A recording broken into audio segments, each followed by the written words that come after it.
topic, but this is the best we can do. So I'm trying to short. I'm going to talk for like 5 minutes, then we'll talk more. In a nutshell, I'm just trying to see how we can expand the horizon of copyright protection and promotion. You know, we have the United States Supreme Court law denies free speech as a limitation to protect infringement of copyright. Okay? But now there's a problem. The problem is that the United States just recently, after a long lobby, acceded to Marrakesh Treaty. And my understanding, Marrakesh Treaty is all about human rights. Okay? So free speech is human right. So now, since I am now in Africa, I'm going to be here for whether they will let me go. I love it. Since I'm now in Ethiopia, and I also have a connection with Nigeria, so I kind of have this luck to have background for all these laws. So I kind of realized that Ethiopia, here they don't really have the laws. They are not members of any IP treaty, but they have a very robust human rights policy. You know, like the school I am in, we have the master class program to encourage, especially those visually disabled, you know, to access modern technology. And Nigeria, funny enough, Nigeria has a law in their own copyright law, which is going to be amended soon, that actually protects Braille. That's Braille, that's the old form of, when visually disabled, there's a strong copyright protection and promotion for Braille. So I kind of asked myself, so why was the United States kind of delaying? And you read Scalia, you read Braille, all the justices of the Supreme Court, their reason why they refuse to use free speech, which is human right, as a defense or a limitation for infringement of IP, because they claim that human right has already been taken care of in the fair use, and most of us fair dealing, you know, most of Europe and Africa, they use fair. It's kind of the same thing, of, like Ethiopia says, fair practice. But that's the argument, that's the opinion why the American Supreme Court has refused. So my issue now is that now we have signed the treaty, so you definitely might not be able to run away from it. We've not had a case yet that after the treaty, and if you don't pass the law, they passed a law that made the new the Marrakesh Treaty part of the copyright law. So, but you see, all these countries I just talked to have, one way or the other, programs to protect or expand the accessibility of the disabled, especially the visually disabled, which the Marrakesh Treaty is all about. But how are we going to make it acceptable? Just like she's trying to say, how we can expand using IP to kind of check the creative works that, you know, that debase women and suppresses women, you know. Now, my own on the flip side is that, okay, now that you have opened the door for human rights by signing the Marrakesh Treaty, and of course we know what the Marrakesh Treaty is all about, it's giving access to the visually disabled to access contents that otherwise would have been an infringement, especially if you are from a country that is part of the treaty. There's going to be a mechanism where, you know, kind of licensing and sharing of platforms. Now, so what about the one that concerns me, the indigenous people? What about our right to be protected, our creative works? We have heard how folklore and our music, our art crafts, the Messiah design we've heard how the Western jurisprudence has refused to give it the kind of protection that we would have wanted to, even though they, as far as I'm concerned, in all my writings, they are still under the force of the modern IP system. So I am not stretching the argument, kind of a little bit provocative, that because most countries have already recognized the creative work of indigenous people, that even existed before we came in contact with the colonialists. Ethiopia was never colonized by anybody. They have their own, a lot of their own cultures. Beside, like I mentioned, Nigeria, we have our NCDB. We have a lot of creative works. So, since the right to coexist as a group, as a people, and live the way you want to live, should also be extended to the products of your ingenuity. It should be extended to what you produce. So if I produce injera,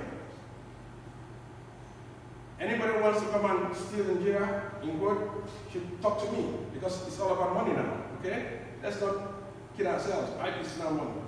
So all these other issues we are talking, it's all about money. IP is now about money. So since we have realized that IP is about money, so let's also see how we can develop developing countries with their, let them not come and depict Ethiopia as the Black Panther and make billions of dollars from it and go to Hollywood and extend the copyright term to 70 years when they realize that they're going to lose, Disney will going to lose. And when it comes to Africa, it is, what language they use, public domain. Now, AI is about to be given ownership of intellectual property. Whether you like it or not, it's going to happen. All this talk is just shadow. They're going to give AI. And we've been spending the past 30 years in WIPO, the AG non-governmental, trying to beg people to agree to recognize traditional cultural expressions and traditional knowledge. So it's about time we start talking about these issues. We shouldn't be wasting too much time on these issues, because let's use the same format that you extended the copyright term from 50 to 70. The powers of the creative world lobbied everybody. Now you're about to do it to AI. The AI movement started just less than 5 years ago, but now it's catching fire. Even white was interested, how do we place AI in the scheme of things? So I'm saying now that, so since we have made the first step of recognizing that the non-discriminatory aspects of human rights, which is that you shouldn't discriminate against this person because for nature, for whatever reasons, you can't see, you can't write, and you can't access the digital prints. The same way, you shouldn't discriminate against my own culture. When I say I'm African. So you shouldn't discriminate against my culture. So let us use the same template of granting protection to this other aspect, because the right to associate is part, the right, nobody chose where he came from, nobody chose your family. Some reason, God put you there, whether you believe in God or not, for some reason you are there. So now that human rights, there's a door open, so we got to connect the dots, interconnect human rights for once and IP, because there was a time, there was a big wall. They said, oh, human rights has nothing to do with IP, but here in our very existence, we are seeing that human rights and intellectual property is mixing it together. So this is one of the cases, this is the case that actually brought the issue of no human right, no free speech defense. The Edward and Ashton.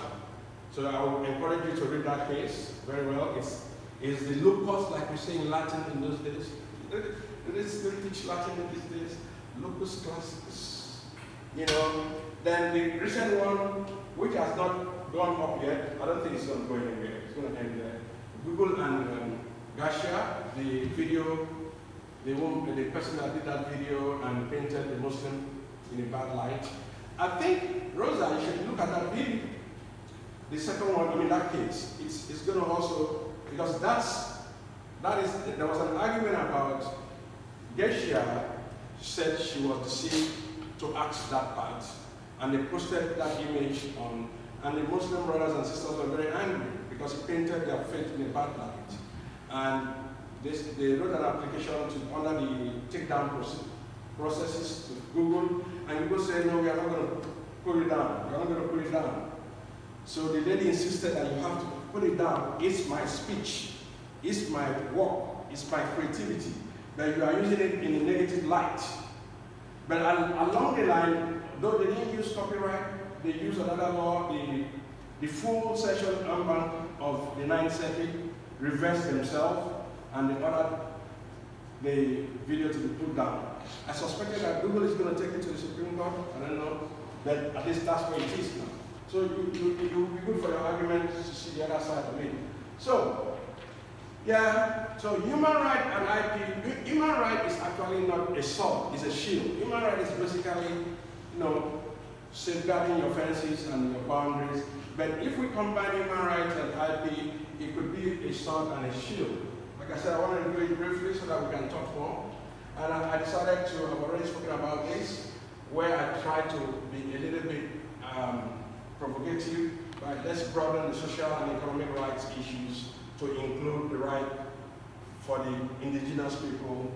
After all, most of the countries have signed the major covenants on international social and economic rights, the covenant on civil importance. Yeah. It's a long time I didn't actually. The Indigenous Peoples Covenant, the International Cultural Intangibles and all that. If you look at the bodies of those laws, it on my side that they recognize the creativity of indigenous, or I would say traditional people. Because if you say indigenous people, they try to be funny with say, okay, you can't define them as indigenous because they are now wearing shirt and tie. So, but the good thing is that we are all lawyers, so we know how to also go about the argument. So, I now said, what is, or which human right am I talking about? I'm talking about the human right to coexist and benefit. The old saying, the sweat of your brow. Although we don't, in the American jurisprudence, we don't believe in the sweat of the brow anymore, doctrine, but it's still relevant in IP. In America is fierce, it's just a little bit minimum of creativity. But the truth of the matter is that people should not be exploited. If I create, like the Lion King, the music, I'm sure all of you know the story about the Lion King music.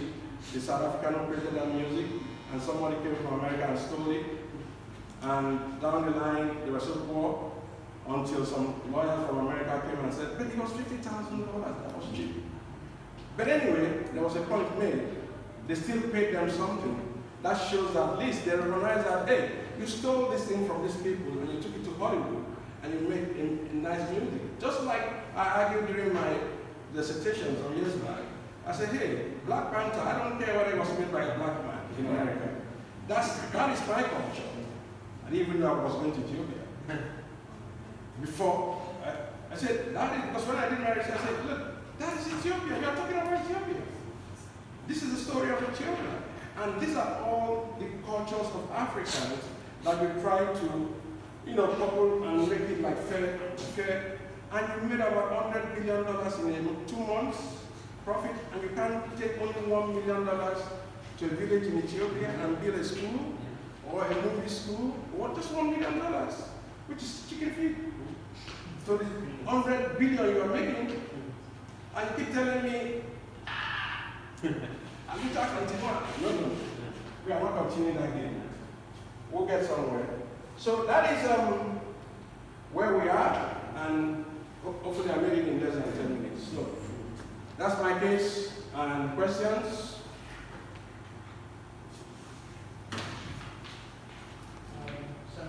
Can you clarify something?